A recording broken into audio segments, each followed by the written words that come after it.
Welcome to Smashing Plastic, a video series about awesome board games. My name is Shawn, and today we're just about midway through Neuroshima Hex. Dude, what are you drinking? Morning Fresh Super Concentrate. Hey, it says here it's poison.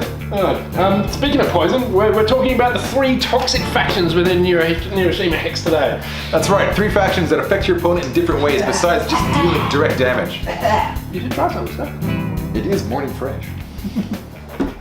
The first faction we're going to talk about in this toxic meltdown is Neojungle. Now what this is a sentient plant that's poisonous and it's nasty and it's taking over everything and growing across the landscape.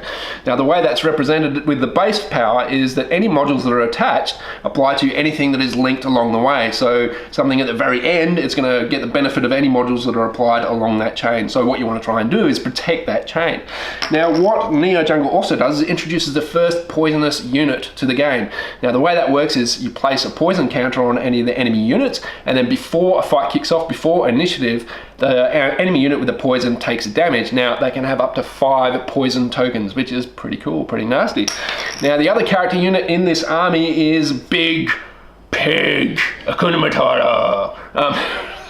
It looks like a giant pig plant, which is really kind of cool. It's very, very slow though, so it acts on initiative 0, but it has melee attacks all over the place. But once you get to that long chain of the jungle attached, it can act quite quickly and have heaps and heaps of attacks.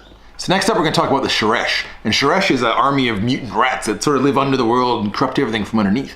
And to represent that, their base has an ability called castling. And any module they have that's got this little underworld symbol on it, they can castle it, so they can swap places. And you can really annoy the heck out of people. And this is fast becoming one of my favorite armies because they think they set up this great attack and you quickly castle out and all they're attacking is some rubbish module.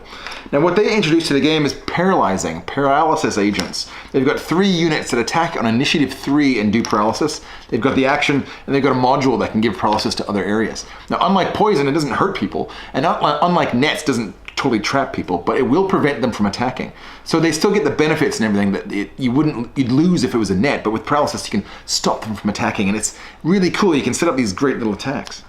Next is the sinkhole.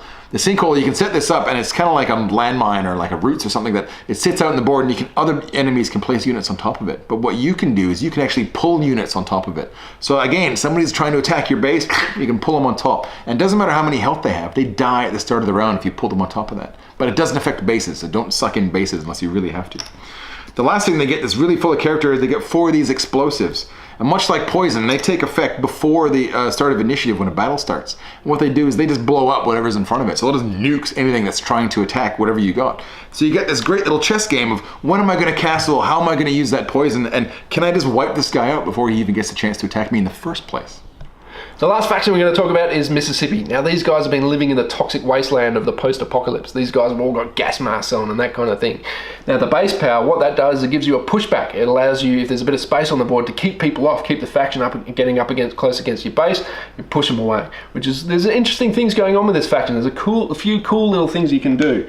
So for example, they get 4 tiles which allow you to directly affect the enemy. So for example, you can reduce them to initiative 0, or you can paralyze them, or you can rotate one of the enemy tiles.